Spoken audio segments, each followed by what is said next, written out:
Beijing. One of the biggest world developments in the past 3 decades has been China joining the global economy, and that story is far from over. Deputy Prime Minister Tharman Shanmugaratnam told a high-level forum in Beijing on Saturday, March 23. China's productivity today is just 1/3 that of the United States, and vast potential remains for its economy to grow, income levels to rise and skills to be honed. And as the world becomes more multipolar and interconnected, a new cooperative international order will have to be forged to deal with the most pressing problems. 1.1 billion people under the age of 15 in the developing world who need the skills to deal with the disruptions that technology has brought on global value chains, a world ill-prepared to deal with global crises such as climate change, and an international monetary system that does not reliably support emerging economies. The solution is to reform global financial governance, which currently lacks coherence, said Mr. Tharman, who chairs the G20 Eminent Persons Group, which released a report on proposed reforms last October. We cannot return to the old multilateralism. There is no single conductor. And we have several orchestras now. We need a new harmony. But you only get a new harmony if everyone is playing from the same music score, said Mr. Tharman, who is also coordinating Minister for Economic and Social Policies and Chairman of the Monetary Authority of Singapore. He was speaking on a panel on the future of the global financial architecture at the China Development Forum, which gathers the world's top business leaders and economists in Beijing annually, to meet with Chinese government officials, fellow CEOs and academics.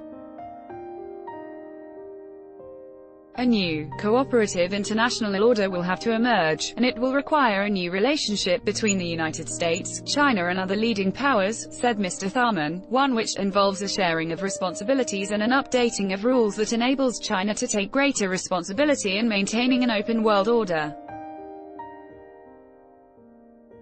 In an earlier session, Apple CEO Tim Cook urged China to continue to open up.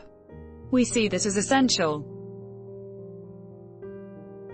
Not only for China to reach its full potential but for the global economy to thrive, he said. Seasoned China watchers warned at a separate session that Washington is increasingly pursuing a path of competition with China which could undo the decades of goodwill that had been built on both sides. Competition is the watchword currently, former Assistant Secretary of State for East Asian and Pacific Affairs Kurt Campbell said. For two robust economies, it's remarkable how few habits of cooperation we have. Competition simply will not sustain us going forward. A Yale University senior fellow Stephen Roach believes the ongoing US-China trade talks will likely result next month in a superficial deal, where China promises to buy more goods from the US. That leaves us with a distinct possibility that there will be a lingering conflict that has been described as an economic Cold War. Dr. Roach argues that to resolve tensions, there should be a bilateral investment treaty which will eliminate foreign ownership caps and address issues of forced technology transfer. The two countries also need to rebalance their economic systems, and adopt a proactive rather than reactive engagement policy. At the same session, the head of China's securities regulatory body Fang Xinghai said China is fully committed to opening up. If you complain that we open up too slowly, we can speed it up, he said.